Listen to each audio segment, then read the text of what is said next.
Mamlakatimizda xotin-qizlarga e'tibor davlat siyosatining ustuvor yo'nalishlaridan biri sifatida belgilandi. Jumladan, Namangan viloyati Yoshlar ishlari boshqarmasi tomonidan 2025-yil davomida yosh xotin-qizlarni qo'llab-quvvatlash yo'nalishida bir qator ishlar amalga oshirildi. Yoshlar daftari jamg'armasi doirasida jami 14 yo'nalish bo'yicha 1847 nafar yosh xotin-qizga turli shakllarda yordam ko'rsatildi. Xususan, 711 nafar qizning ta'lim kontrakt to'lovlari to'liq qoplab berildi. 123 nafar xotin-qiz ilm-fan, ijod, san'at va madaniyat yo'nalishlarida 6 oygacha davom etuvchi bepul o'quv kurslarida bilim olish imkoniyatiga ega bo'ldi. 243 nafariga mehnat faoliyati uchun zarur asbob-uskunalar va jihozlar taqdim etildi. 499 nafar xotin-qiz bir martalik moddiy yordam bilan ta'minlandi.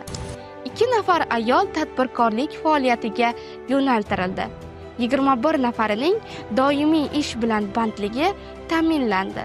164 nafar xotin-qizning mamlakatimiz yoki xorijiy davlatlarda davolanish xarajatlari moliyaviy jihatdan qoplab berildi. 10 nafar yosh xotin-qiz turizm obyektlariga sayohat qilish imkoniga ega bo'lib, mehmonxona va yo'l xarajatlari to'lab berildi. 64 nafariga fuqarolik pasporti rasmiylashtirib berildi.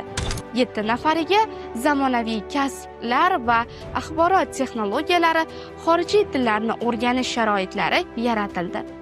3 nafar xotin-qiz tadbirkorlik va kasb-hunar bo'yicha maxsus ta'limga jalb qilindi. Shuningdek, respublika miqyosida amalga oshirilgan loyihalarda Namangan viloyati yoshlari ham faol ishtirok etdi. 21348 nafar xotin-qizlar Qizlar akademiyasi loyihasi orqali kasb-hunarga o'qitilmoqda. 4015 nafar yosh xotin-qiz Qizlar ovozi klubi doirasida faoliyat olib bormoqda. 200 dan ortiq yosh xotin-qiz turli oromgohlar, seminar, treninglar va uchrashuvlar orqali qo'llab-quvvatlandi. Sizning mustahkam tayanchingiz ilm, tirishqoqlik va ishonchdir.